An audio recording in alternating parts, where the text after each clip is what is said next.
নমস্কার বন্ধুরা, education culture YouTube চ্যানেলে তোমাদের প্রত্যেককে স্বাগতম।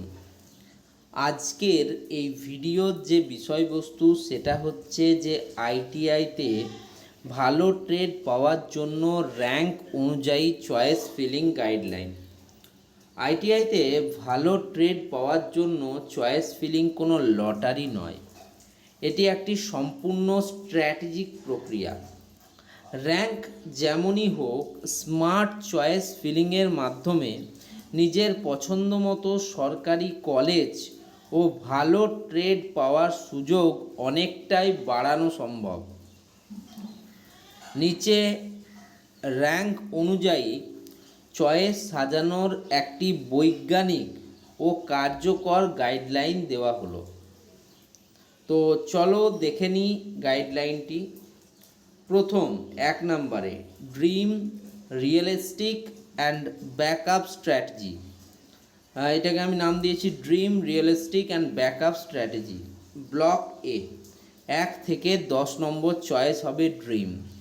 এখানে আপনার স্বপ্নের কলেজ এবং সেরা ট্রেডগুলিকে রাখুন, যেমন গড়িয়াহাট বা হাওড়া হোমসে ইলেকট্রিশিয়ান বা ফিটার। আপনার র্যাঙ্ক যতই হোক না কেন, প্রথম দিকে চয়েসগুলোতে সবসময় সেরা অপশানগুলি রাখবেন। ব্লক বি 11 থেকে 30 নম্বর চয়েস, যেটাকে বলা হচ্ছে রিয়েলিস্টিক। এখানে নিজের জেলার হোম ডিস্ট্রিক্টের সরকারি কলেজগুলো রাখুন, যেখানে ডিস্ট্রিক্ট কোটার সুবিধা পাওয়া যাবে।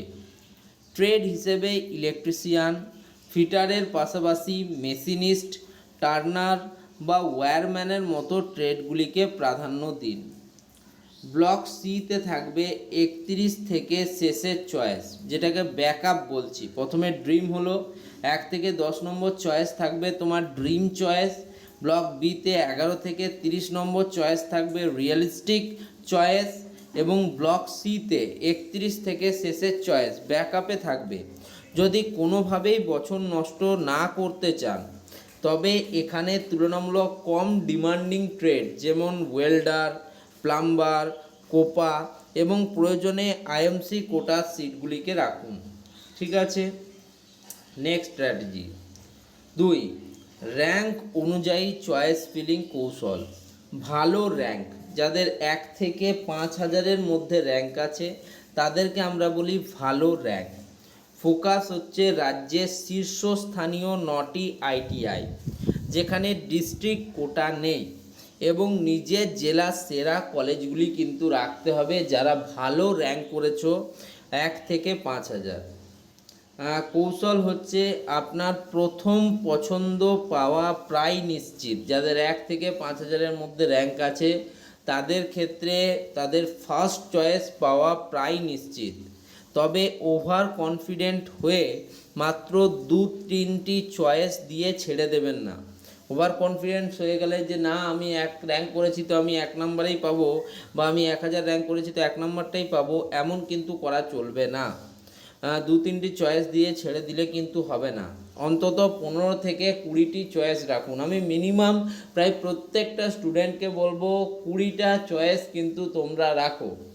10টা চয়েস না হয় আমি তোমাদের দেখিয়ে দিচ্ছি, বাকি 10টা চয়েস কিন্তু তোমরা নিজেদের মনোমতো কিন্তু রাখো। আমি বারবার বলছি এটা, ঠিক আছে? তোমাদের সুবিধার জন্য বলছি এবং প্রত্যেকটা স্টুডেন্টের ভালোর জন্যই বলছি, কারণ আমার উদ্দেশ্য একটাই, তোমাদের ভালো করা। ট্রেড সিলেকশান, ইলেকট্রিশিয়ান এবং ফিটারের মতো হাই ডিমান্ডিং কোর ট্রেডগুলিকে টার্গেট করাই কিন্তু হবে। যারা 1 থেকে 5,000 র্যাঙ্ক বা ভালো র্যাঙ্ক করেছে তাদের জন্য প্রথম কৌশল ইলেকট্রিশিয়ান এবং ফিটারের মতো হাই ডিমান্ডিং কোর ট্রেডগুলিকে টার্গেট করতে হবে। এবারে আসছি মাঝারি র্যাঙ্ক, 5,000 থেকে 15,000 পর্যন্ত যাদের র্যাঙ্ক হয়েছে তাদেরকে আমি রাখছি এই মাঝারি র্যাঙ্কের ক্যাটাগরিতে। ফোকাস হবে ডিস্ট্রিক্ট কোটার সর্বাধিক ব্যবহার। নিজের ডিস্ট্রিক্টে, অর্থাৎ যে ডিস্ট্রিক্টে তুমি পড়াশুনো করেছো, বসবাস করছো এবং মাধ্যমিক এক্সামিনেশন দিয়েছো, এমন স্টুডেন্টরা কিন্তু ডিস্ট্রিক্ট কোটা পাওয়ার যোগ্য। তো ডিস্ট্রিক্ট কোটার সর্বাধিক ব্যবহার কৌশল কী হবে? এই র্যাঙ্কে রাজ্যের প্রথম সারির কলেজগুলিতে কোর ট্রেড পাওয়া একটু কঠিন, তাই নিজের জেলার কলেজগুলিকে তালিকার উপরের দিকে রাখুন। এতে 50% সংরক্ষিত সিটের সুবিধা পাবেন। অন্তত 40 থেকে 50টি চয়েস দেওয়া উচিত। যাদের মাঝারি র্যাঙ্ক হয়েছে, অর্থাৎ 5,000 থেকে 15,000 যাদের র্যাঙ্ক হয়েছে, তারা কিন্তু অবশ্যই এই কৌশল অবলম্বন করবে যে তারা কিন্তু অন্তত 40 থেকে 50টি চয়েস কিন্তু দেবে। Trade selection. ইলেকট্রিক্যাল ফিল্ডে কেরিয়ার গড়তে চাইলে শুধুমাত্র ইলেকট্রিশিয়ানের উপর নির্ভর না করে ওয়্যারম্যান বা ইলেকট্রনিক্স মেকানিককেও বিকল্প হিসেবে রাখুন। আপনাকে ইলেকট্রিক্যাল ফিল্ডে যেতে হবে মানছি, সেক্ষেত্রে যে ইলেকট্রিশিয়ানই বেস্ট এবং লাস্ট চয়েস এরকম কিন্তু কোনো মানে নেই। এক্ষেত্রে আপনারা অবশ্যই কিন্তু ওয়্যারম্যান বা ইলেকট্রনিক্স মেকানিকের মতো যে বিকল্প ট্রেডগুলি আছে সেই ট্রেডগুলিও লক্ষ্য রাখবেন। মেকানিক্যাল ফিল্ডের ক্ষেত্রে দেখো খালি মেশিনিস্ট বা motor mechanic vehicle mechanic motor vehicle MMV রাখতে পারেন। ঠিক আছে, যাদের মেকানিক্যাল ফিল্ডে যাওয়ার ইচ্ছা যে ফিটারই তোমাদের জন্য বেস্ট ট্রেড এমন কিছু নেই, তোমরা মেশিনিস্ট বা মেকানিক মোটর ভেহিকেল এমএমভি যেটা রয়েছে সেই ট্রেডের দিকেও কিন্তু যেতে পারো। যাদের মাঝারি র্যাঙ্ক রয়েছে, অর্থাৎ 5,000 থেকে 15,000-এর মধ্যে, পিছনের সারির র্যাঙ্ক 15,000 প্লাস থেকে শেষ পর্যন্ত। ফোকাস সর্বাধিক সংখ্যক চয়েস ফিলিং এবং সেকেন্ডারি ট্রেড।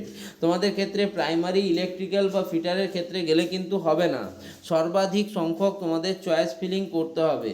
কৌশল হচ্ছে এই র্যাঙ্কে সিট পাওয়াই মূল চ্যালেঞ্জ, তাই কোনোভাবেই চয়েস সীমিত রাখা যাবে না। 100 বা তার বেশি চয়েস দিয়ে পোর্টাল ভরিয়ে দিন।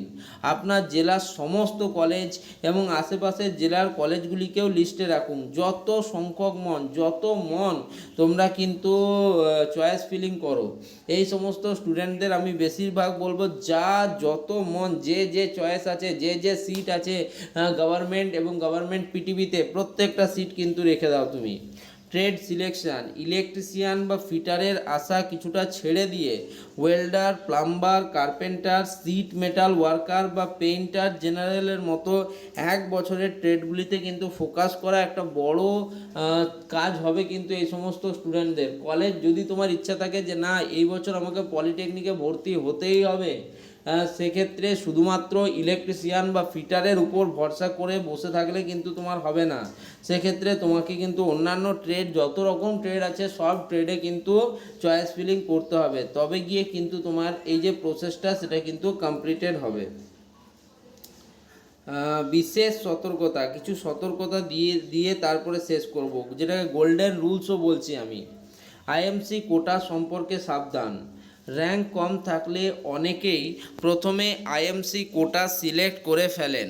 মনে রাখবেন আইএমসি কোটার খরচ সাধারণ সিটের থেকে অনেক বেশি, প্রায় 30,000 টাকা কিন্তু খরচ পড়ে 2 বছরে। আইএমসি কোটার আন্ডারে যারা অ্যাডমিশান নেবে তাদের 2 বছরের খরচ কিন্তু প্রায় 30,000 টাকা। ঠিক আছে, মনে রাখবেন। তাই আপনি যদি আর্থিকভাবে প্রস্তুত থাকেন তবেই আইএমসি সিটগুলির তালিকায় একেবারে নিচের দিকে বা ব্যাকআপ হিসেবে রাখবেন, নইলে কিন্তু রাখার কোনো প্রয়োজন নেই। অর্থাৎ আইএমসি কোটা সিট যে রাখতেই হবে তার কিন্তু কোনো মানে নেই, এটাকে আপনি ব্যাকআপ হিসেবে রাখতে পারেন। কলেজের দূরত্ব, এটাও একটা ইম্পর্ট্যান্ট ফ্যাক্টর। এমন কোনো কলেজ চয়েস লিস্টে রাখবেন না যেখানে যাতায়াত করা বা হোস্টেলে থেকে পড়াশুনো করা আপনার পক্ষে সম্ভব নয়। ঠিক আছে, কি বলছি, এমন কোনো কলেজ চয়েস লিস্টে রাখবেন না যেখানে যাতায়াত করা বা হোস্টেলে থেকে পড়াশোনা করা আপনার পক্ষে সম্ভব নয়। আপগ্রেডেশনের সময় এই দূরের কলেজ অ্যালট হয়ে গেলে বিপদে পড়তে হবে কিন্তু আপনাকে। কি বলছি, যদি আপনি খুব দূরের কোনো কলেজ রাখলেন, সাপোজ আপনি থাকেন বর্ধমান, পূর্ব বর্ধমানে থাকেন আপনি, কাটোয়া বা কালনায়, ঠিক আছে, এবার আপনি সিলেক্ট করলেন আসানসোল পলিটেকনিক, কিন্তু আপনার মনে হচ্ছে যে আপনি হোস্টেলে থাকতে পারবেন না, সেক্ষেত্রে এই যে এতটা যাতায়াতের প্রত্যেক দিনের যে জার্নি, সেটাতেই কিন্তু আপনার যে পড়াশুনোর ক্ষেত্রে বা ভবিষ্যতের ক্ষেত্রে অনেক বেশি কিন্তু ইফেক্ট তৈরি করবে। ফলে কিন্তু তোমাদের সমস্যা হবে এবং আপগ্রেডের সময় দেখা যায় যদি এই কলেজগুলো আপনি পড়ে যায় আপনার, সেক্ষেত্রে বিপদে পড়তে হবে। তাই আগে থেকেই এ বিষয়ে বিশেষ সতর্কতা অবলম্বন করতে হবে। তো আশা করছি আজকের এই যে ভিডিওর বিষয়বস্তু সম্পর্কে আপনারা ওয়াকিবহাল হয়েছেন, এবং ভিডিও ভালো লাগলে অবশ্যই বন্ধুদের মধ্যে শেয়ার করে চ্যানেলটিকে সাবস্ক্রাইব করো। ভাই ভিডিও দেখছো কিন্তু সাবস্ক্রাইব করছো না তোমরা, ধন্যবাদ।